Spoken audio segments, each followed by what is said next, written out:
मेरा नाम गोपाल है और यह उस समय की बात है जब मैं लगभग 18 साल का था। हमारा संबंध एक मध्यम वर्गीय परिवार से था, जहां मेरे पिता, मेरी माँ और मेरा एक छोटा भाई शंकर रहते थे।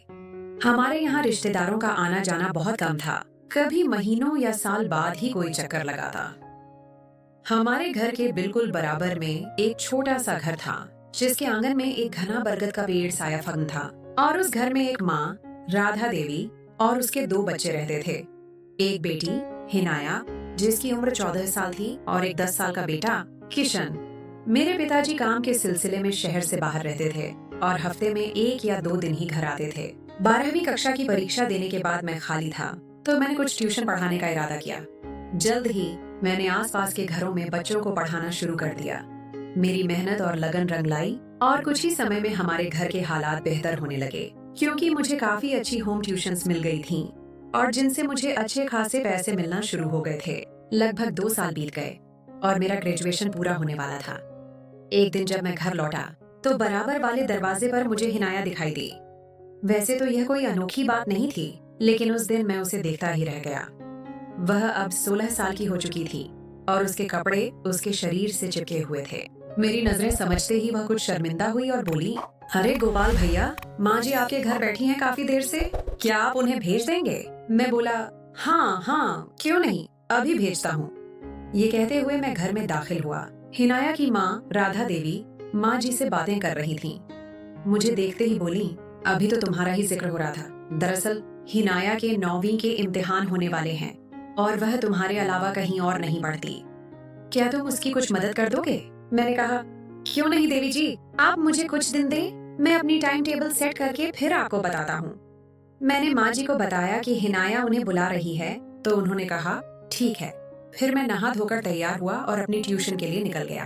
3 दिन बाद माँ जी ने कहा, गोपाल, तुमने राधा देवी को जवाब नहीं दिया, हिनाया को पढ़ाओगे या नहीं? मैं बोला, माँ जी, मुझे मुनासिब नहीं लगता कि राधा देवी और हिनाया घर पर हों और मैं वहाँ पढ़ाऊं। बेवजह लोग बातें बनाएंगे। माँ जी ने कहा, रुक, मैं राधा देवी को बुलाकर बात करती हूँ। राधा देवी और माँ जी बातें करने लगी और मैं बहाना करके बाहर निकल गया। राधा देवी के दरवाजे पर मेरी खुद ब खुद नजर गई, मगर दरवाजा बंद था। मैं सीधा जाकर दोस्तों में बैठ गया। थोड़ी देर बाद राधा देवी मेरे पास आई और बोली, क्यों भाई गोपाल, हमारी आंखों के सामने जवान हुए और हमसे ही पर्दा? खैर तो है ना? मैं बोला, नहीं देवी जी, वो बस वैसे ही। राधा देवी बोली, हिनाया कल से ही तुम्हारे घर आएगी, वहीं पढ़ा देना, बस वक्त बता दो किस वक्त उसे पढ़ा सकते हो। मैं बोला, अच्छा देवी जी, ठीक है, कल शाम 4 बजे भेज दीजिएगा, 6 बजे मुझे दूसरी जगह जाना होता है। वो बोली, हाँ हाँ ठीक है, जैसे तुम्हें मुनासिब लगे। यह कहते हुए उनकी नजरें बहुत गहराई से मेरा जायजा ले रही थीं। वो अपने दरवाजे पर ही खड़ी सारी बात कर रही थीं।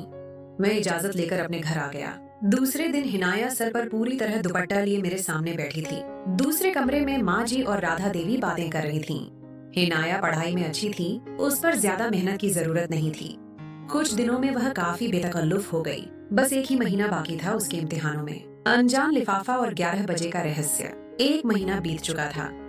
माँ जी ने एक दिन सुबह मुझसे कहा, राधा देवी से मिलते हुए जाना, उसे कुछ बात करनी है हिनाया के बारे में। मैं अच्छा कहकर रह गया। दूसरे दिन सुबह मैं हिनाया का दरवाजा बजा रहा था। दरवाजा राधा देवी ने खोला। मैं बोला, जी देवी जी, खैरियत, आपने बुलाया था? तो उन्होंने मेरे हाथ में एक लिफाफा दिया और कहा, बस यही देना था। मैंने पूछा, इसमें क्या है? तो कहने लगी, खोल कर देख लेना, कुछ सामान है, वापसी पर देते जाना, कोई लाने वाला नहीं है। मैंने वह लिफाफा जेब में डाला और चल पड़ा। एक जगह रुककर लिफाफा खोला तो मेरे हाथ कांप गए। यह क्या? इसमें तो 5,000 रुपए हैं, मगर सामान क्या लाना है ये नहीं लिखा। मुझे कुछ अजीब सा लग रहा था। एक तो राधा देवी की निगाहें और फिर ये 5,000 का लिफाफा। यह मुझसे चाहती क्या है? लिफाफा दोबारा पलटाया तो उसमें एक पर्ची थी जिस पर एक मोबाइल नंबर लिखा था और एक इबारत दर्ज थी, रात 11 बजे। दोस्तों, जिंदगी कभी कभी ऐसे खेल खेलती है कि इंसान को खुद नहीं पता चलता कि वह किस दिशा में जा रहा है। यह वह रात थी जब गोपाल की जिंदगी एक नया रुख लेने वाली थी। एक ऐसा रुख जो उसके जज्बों को नए सिरे से जगाने वाला था। क्या 5,000 रुपए और रात 11 बजे का इशारा किसी बड़े राज की तरफ था? वह रात थी जब मेरी राधा देवी से फोन पर सीधे बात हुई। औपचारिक सी बातचीत हुई। मैंने 5,000 रुपए के बारे में पूछा तो उन्होंने कहा, रखो, तुम्हारे काम आएंगे। मैंने बोला, वह तो मैंने रख लिए हैं, मगर इसका मैं क्या करूं? तो वह बोली, तुम जवान हो और खूबसूरत भी, रखो, गर्लफ्रेंड के लिए काम आएंगे। मैं बोला, मगर मेरी कोई नहीं है। तो वह बोली, तो बनाओ ना। बनाते क्यों नहीं? मैं चुप हो गया और पूछा, और कोई बात? सिर्फ इसीलिए कॉल का कहा था? तो वह बोली, बातें तो बहुत कुछ थी, मगर शायद मुकद्दर में ऐसा कुछ नहीं लिखा है। खैर, तुम क्या जानो। मैंने कुछ सोचे समझे बिना नादानगी में कॉल काट दी। उसके बाद कोई मैसेज नहीं आया, न ही कॉल। वह पहली रात थी जिसमें मैं इतना बेचैन था। बार बार करवटें बदलता रहा, उठकर पानी पिया और फिर छत की तरफ चल पड़ा।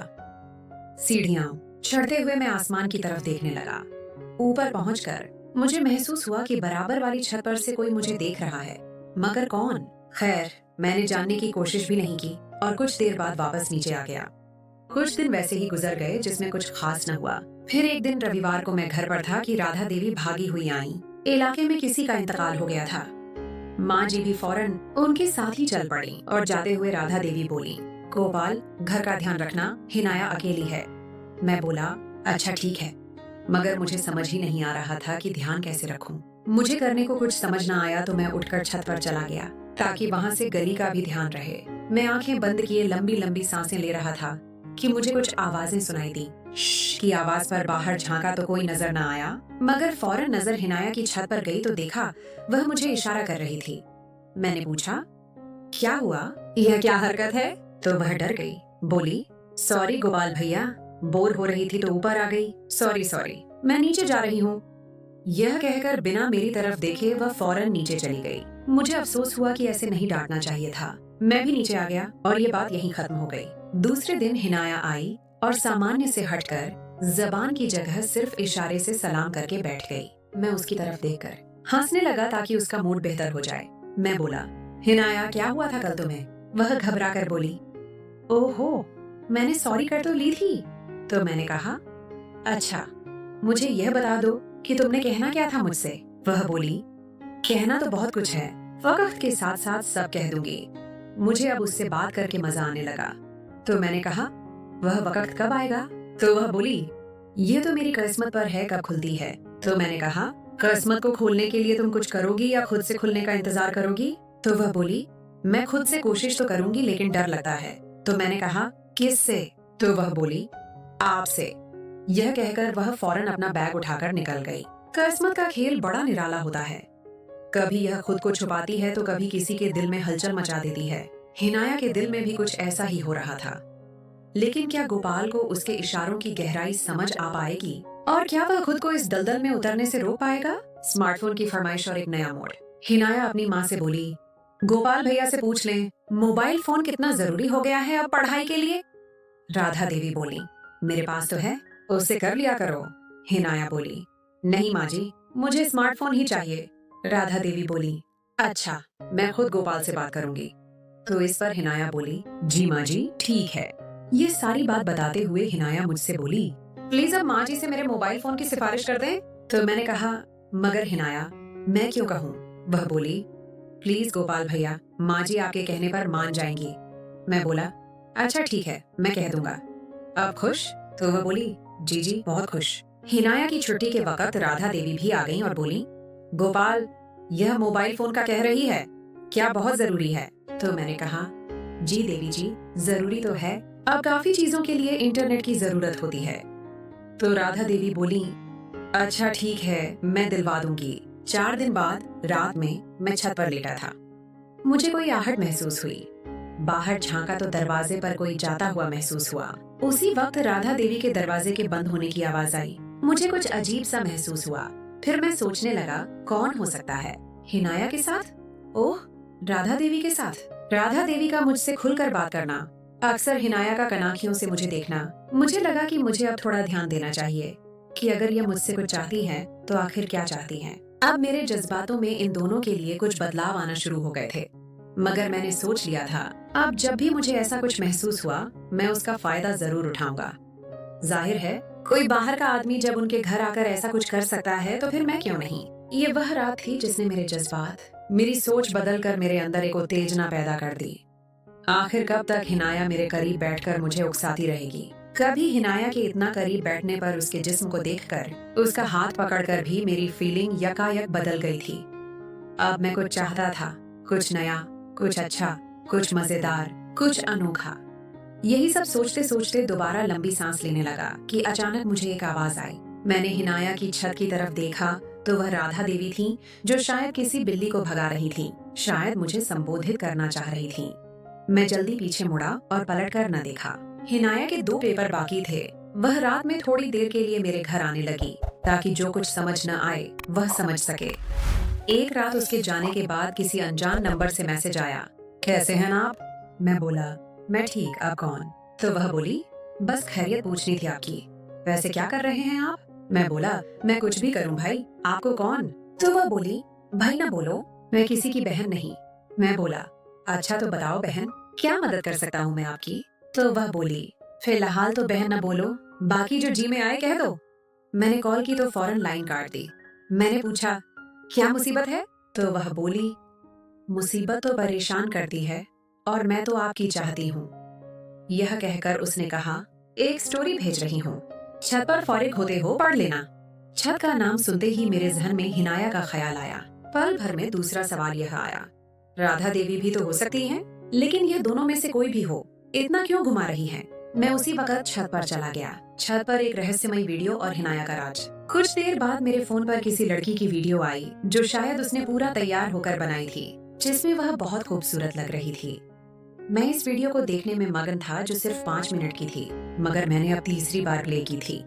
मैंने जिंदगी में कभी कोई गर्लफ्रेंड नहीं बनाई, मगर यह खूबसूरत लड़की देखकर मेरे अंदर बेचैनी सी भर गई। मुझे महसूस हुआ कि हिनाया की छत पर कोई है जो सर पर तौलियां लपेटे बाल सूख रही थी, मगर उसकी पीठ मेरी तरफ थी और शायद जानबूझकर ऐसा किया था उसने। मैं उसे बाल सूखते देखकर चौंक गया। मतलब हिनाया? आज हिनाया को मैं बहुत गौर से देख रहा था, जबकि उसका पूरा ध्यान किताब पर था। वह किताब पर झुकी पेंसिल की नोक मुंह में दबाए न जाने किन ख्यालों में थी। तो उसके होंठ कमाल के थे, जैसे किसी गुलाब के फूल के होंठ हों जिसे छूने को दिल चाहे। बस अब मैं अपने जज्बों पर कंट्रोल खत्म होता। महसूस कर रहा था कि अचानक मैं हिनाया से बोला, हिनाया मोबाइल ले लिया? मुझे नंबर नहीं दिया अपना? तो हिनाया बोली, सर आपने मांगा ही नहीं। तो मैं बोला, तो मुझे सर बोल रही हो? तो वह बोली, जी सर, आप मेरे टीचर हैं तो सर बोलूंगी ना। तो मैंने कहा, अच्छा ठीक है। फिर उसने नंबर दिया, मगर यह वह नंबर नहीं था जिससे कल मैसेज आए थे। अब मेरे दिमाग में अजीब हलचल मची हुई थी, समझ से बाहर था। हिनाया पर हाथ रखूं या राधा देवी पर? वह भी कम हसीन नहीं थी, अपने जिस्म को हद से ज्यादा संभाला हुआ था। उनकी अदा जो खासकर मुझसे बात करते हुए होती, वह भी जानलेवा होती। खैर, उस वक्त मेरे सामने लक्ष्य थी, तो मैं दूसरे खैर का बाद में भी सोच सकता हूँ। फिर हिनाया बोली, क्या हुआ सर, कहाँ खो गए? मैं बोला, नहीं तो वह बस मैं घबरा गया। उसने मेरी घबराहट पर कहका लगाया। वह हंसी तो लगा जैसे बहुत सारी कोयल एक साथ चहचहा रही हों। मुझे उसकी मुस्कुराहट बहुत प्यारी लगी। हंसते हुए उसके मुंह पर उसकी जुल्फ लहरा गई तो मैंने कहा, हिनाया आज तुम बहुत अच्छी लग रही हो। एक लम्हे तो उसे समझ ही नहीं आया, मगर फिर वह शर्मा गई और खामोशी से किताब देखने लगी। फिर मैं उसके थोड़ा करीब होते हुए कहा, हिनाया मोहब्बत क्या है तुम जानती हो? उसकी नजर किताब पर, मगर न जाने दिमाग कहाँ था। मेरे सवाल के जवाब पर बेसाख्ता उसने किताब को बंद किया और बोली, जी सर। मैंने कहा, मेरे सवाल का जवाब नहीं दिया तुमने। तो वह बोली, मैं समझी नहीं सर। मैंने बोला, तुम्हें अभी वक्त लगेगा समझने में। तो वह बोली, समझाने वाला अच्छा हो तो जल्दी आ जाती है। तो मैंने कहा, लेकिन हिनाया, अगर समझाने वाला चाहता ही ना हो कि आपको समझ आए? तो उसने त्योरी चढ़ाकर कहा, अगर इंसान में हिम्मत ही ना हो तो वह क्या किसी को पढ़ाएगा? और यह कहकर वह बिना मेरी तरफ देखे वह उठकर चली गई और मैं अफसोस के साथ हाथ मलता रह गया। छत पर रात का ठहराव और एक नया खुलासा। आज से मैंने प्लान बनाया कि मैं रात को छत पर ही सोया करूंगा, और शायद मेरा यह फैसला अच्छा था। मैं वह कहानी पढ़ना चाहता था जो कल वीडियो के बाद आई थी। जब मैंने स्टोरी शुरू की तो उसी वक्त मेरे मोबाइल पर कल वाले नंबर से मैसेज आया, हाय मेरी जान, क्या कर रहे हो? मैं बोला, मैं जो भी कर रहा हूँ तुम्हें इससे क्या? तो वह बोली, हो सकता है मैं तुम्हारी मदद कर सकूं। तो मैं बोला, और अगर न की तो वह बोली, नाम बदल देना। तो मैंने कहा, मगर नाम तो मैं जानता नहीं। तो वह बोली, अगर नाम जान जाओगे तो क्या करोगे? किसी दिन अचानक सामने आ गई तो अपने होश खो बैठोगे। तो मैं बोला, तो आ जाओ। तो उसने कहा, अभी नहीं, सब्र। मुझे ही हिनाया की छत पर हलचल महसूस हुई। मैं उठकर एकदम खड़ा हो गया। देखा तो राधा देवी थी। मैं बोला, देवी जी, आप छत पर क्या कर रही हैं? तो वह बोली, क्यों, तुम क्यों डर गए? तुम किसी काम में व्यस्त थे क्या? तो मैं बोला, नहीं, मैं तो बस ऐसे ही आया था। तो वह बोली, अच्छा, तुम इस तरफ आओ। हमारी छत पर वह असल में वॉशरूम का शावर काम नहीं कर रहा है। मैं छत से 3 फीट की बाउंड्री फांद कर राधा देवी के पास पहुंच गया। उनके पीछे सीढ़ी उतरने लगा। सीढ़ी के साथ ही वॉशरूम था। मैंने शावर खोलकर देखा तो मिट्टी की वजह से ठीक काम नहीं कर रहा था। मैं स्टूल पर खड़ा था जब मैं शावर ठीक करके स्टूल से उतरने लगा और राधा देवी ने शावर खोल दिया। हम दोनों ही गीले हो गए।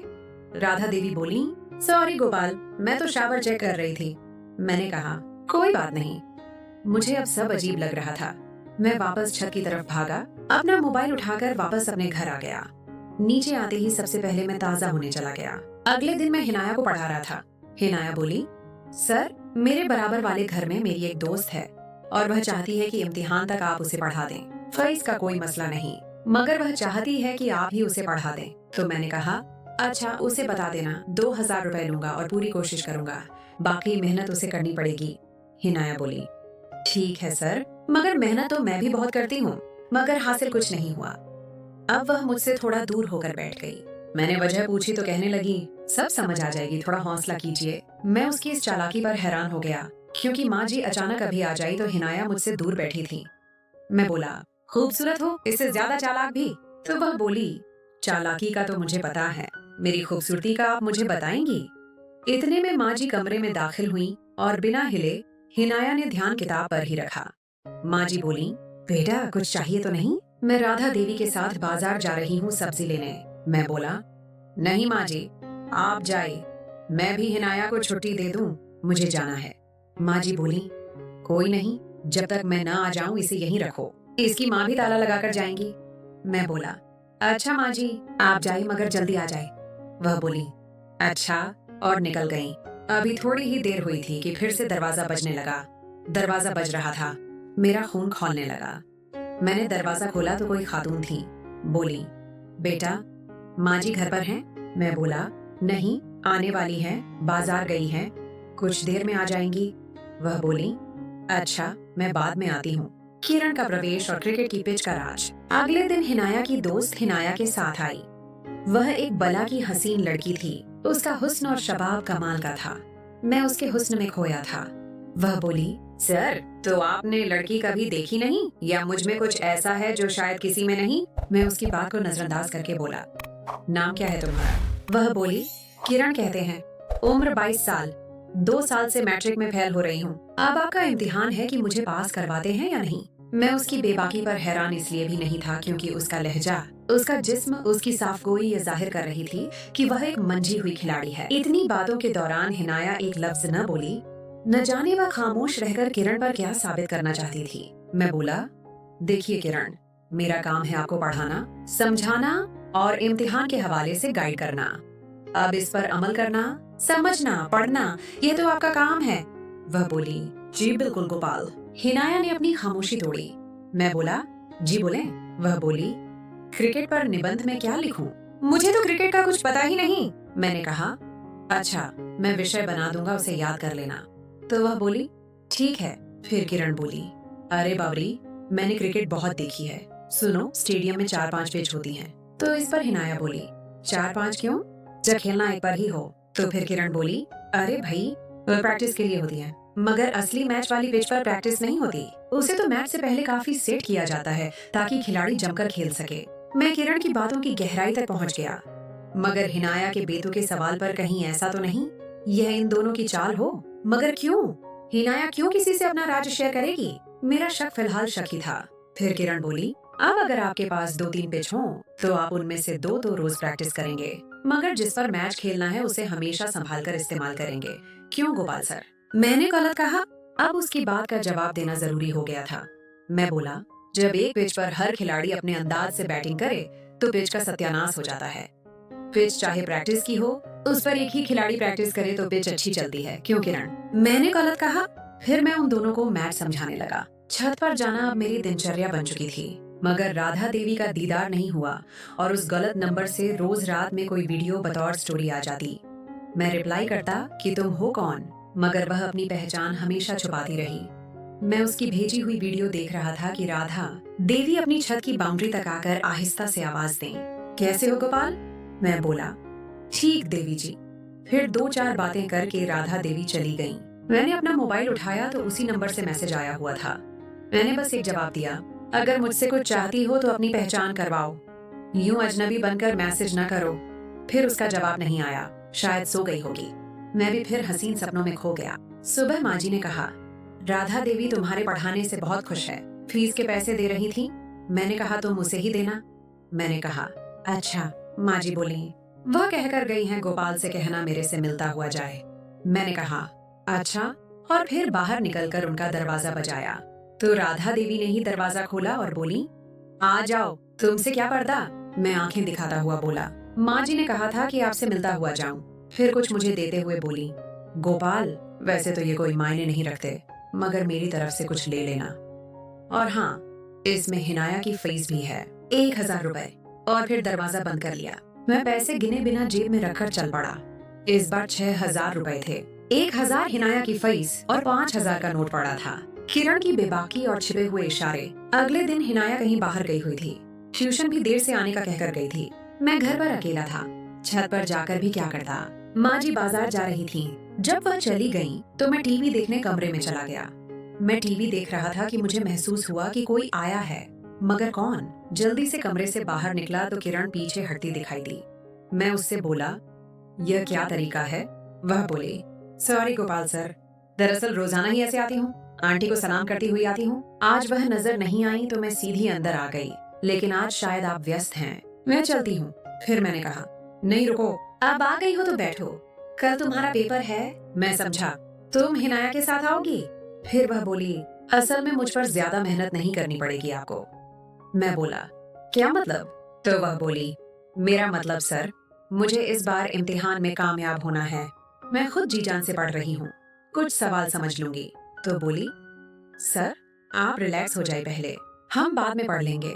असल में आपकी माँ ने मुझे आता देख लिया था, इसलिए दरवाजा लॉक नहीं किया, और यह अच्छा ही हुआ मेरे लिए। आखिर के 2 लफ्ज मेरे लिए में बहुत कुछ था। मैं बोला, किरण तुम चाहती क्या हो? या तो खुल के सामने आ जाओ और फिर बात को घुमाया मत करो। किरण का आना, उसकी बेबाकी और उसकी बातें गोपाल के जहन में एक नया सवाल पैदा कर रही थीं। क्या वह अकेली थी या किसी और का हिस्सा? इस कहानी में अभी बहुत से राज छिपे हैं, जो धीरे धीरे खुलेंगे। गोपाल की जिंदगी में यह कौन से नए मोड़ लेकर आएंगे, और क्या वह इन रहस्यों से पर्दा उठा पाएगा?